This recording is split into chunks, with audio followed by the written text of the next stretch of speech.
জামিন না পেয়ে এজলাসে কাঁদলেন নুসরাত ফারিয়া। বৈষম্য বিরোধী ছাত্র আন্দোলনে ভাটারা থানার এনামুল হক হত্যাচেষ্টা মামলায় জামিন না পেয়ে এজলাসে কাঁদলেন অভিনেত্রী নুসরাত ফারিয়া। সোমবার ১৯ মে ঢাকার মেট্রোপলিটন ম্যাজিস্ট্রেট নাজনীন আক্তার তার জামিন নামঞ্জুর করে কারাগারে পাঠানোর নির্দেশ দেন। সেই সঙ্গে আগামী ২২ মে ফের তার জামিন শুনানির জন্য ধার্য করেছে আদালত। এদিন সকালে তাকে আদালতে হাজির করে মামলার তদন্ত কর্মকর্তা ভাটারা থানার উপপরিদর্শক এসআই বিল্লাল ভূঁইয়া কারাগারে আটক রাখার আবেদন করেন। এদিকে আসামি পক্ষের আইনজীবীরা তার জামিন চেয়ে আবেদন করেন। রাষ্ট্রপক্ষে জামিনের বিরোধিতা করা হয়। উভয় পক্ষের শুনানি শেষে আদালত এ আদেশ দেন।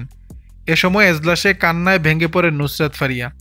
এর আগে গত রোববার ১৮ মে দুপুরে থাইল্যান্ড যাওয়ার সময় রাজধানীর হজরত শাহজালাল আন্তর্জাতিক বিমানবন্দর থেকে নুসরাত ফারিয়াকে আটক করে ইমিগ্রেশন পুলিশ। পরে ভাটারা থানা পুলিশের কাছে হস্তান্তর করা হলে ডিএমপির অতিরিক্ত police commissioner S N. Mohammad Nazrul Islam জানান, জিজ্ঞাসাবাদ শেষে রাজধানীর ভাটারা থানার একটি মামলায় গ্রেফতার দেখানো হয়েছে নুসরাত ফারিয়াকে।